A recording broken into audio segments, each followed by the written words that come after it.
जम्मू कश्मीर में हाल के दिनों में हुए हमलों के बाद सरकार भी एक्शन की तैयारी में जुट गई है। गृहमंत्री अमित शाह दिल्ली में रविवार को जम्मू कश्मीर की सुरक्षा व्यवस्था को लेकर मीटिंग कर रहे हैं। इसमें गृह सचिव जम्मू कश्मीर के LG Manoj Sinha, NSA Ajit Doval, CRPF के डीजी अनीश दयाल, रॉ, आईबी, सेना और पुलिस के आला अफसर मौजूद हैं। तो वहीं 21 जून को योग दिवस कार्यक्रम के लिए प्रधानमंत्री नरेंद्र मोदी भी 20 जून को श्रीनगर पहुंचने वाले हैं। ठीक उससे पहले इस बैठक को काफ़ी अहम माना जा रहा है। बैठक में 29 जून से शुरू हो रही अमरनाथ यात्रा की तैयारियों का जायजा भी लिया जा रहा है। बता दें कि इससे पहले 14 जून को भी अमित शाह ने सुरक्षा व्यवस्था को लेकर मीटिंग की थी।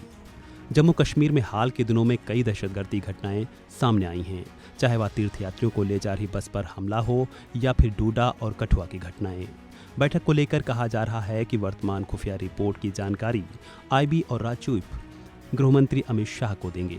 रिपोर्ट्स की माने तो जम्मू रीजन से दहशतगर्दी को पूरी तरीके से सफाई के लिए एक इंटीग्रेटेड प्लान पर भी विचार विमर्श हो सकता है।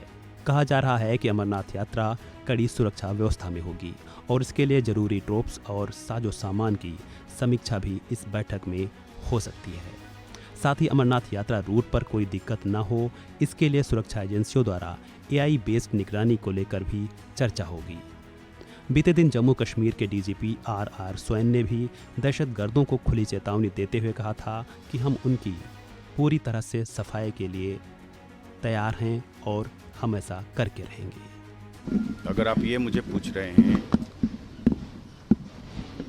कि जो थ्रेट है या जो चैलेंज है वो कितना संगीन है या कितना बड़ा है, तो मैं और जगह में भी ये कहा हूँ कि सारे के सारा जो चैलेंज है पार से आ रहा है और उन लोगों ने एक फैसला लिया है कि उनका कामकाज ख़त्म होने को जा रहा था या उनको काफ़ी धक्का कश्मीर में पहुंचा है। तो अब वो जो जिनका धंधा पानी इससे चालू था तो वो कैसे इतना आसानी से छोड़ देंगे।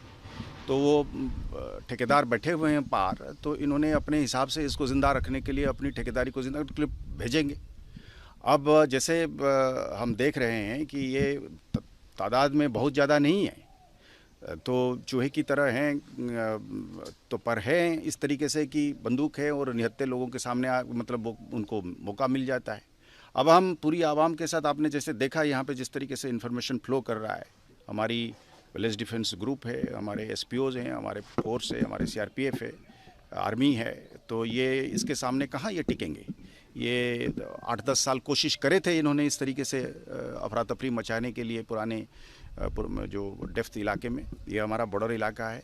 गुजारिश ये है आवाम से कि इंफॉर्मेशन फ्लो ज़रूर जारी रहे, पर हम एक अंग्रेज़ी में एक लफ्ज़ कहते हैं कि माने फॉल्स फ्लैग हो जाता है। मतलब कई बार इंफॉर्मेशन में आप मतलब हम डर के मारे कई बार होता है, तो उसको परखें, क्योंकि नफरी उतनी होती है, फिर हम जहाँ पे होना चाहिए वहीं होना चाहिए हमें।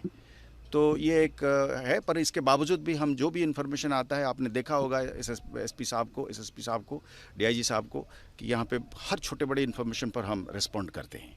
हमको ऊपर से भी इसी तरीके से इंस्ट्रक्शंस हैं गवर्नमेंट ऑफ इंडिया दिल्ली से कि साहब हम और मजबूत करेंगे अपने टीमों को, गाड़ियों में, नाइट विजन डिवाइस में, वेपन में, ट्रेनिंग में, और हम इनको चुन चुन के मार डालेंगे।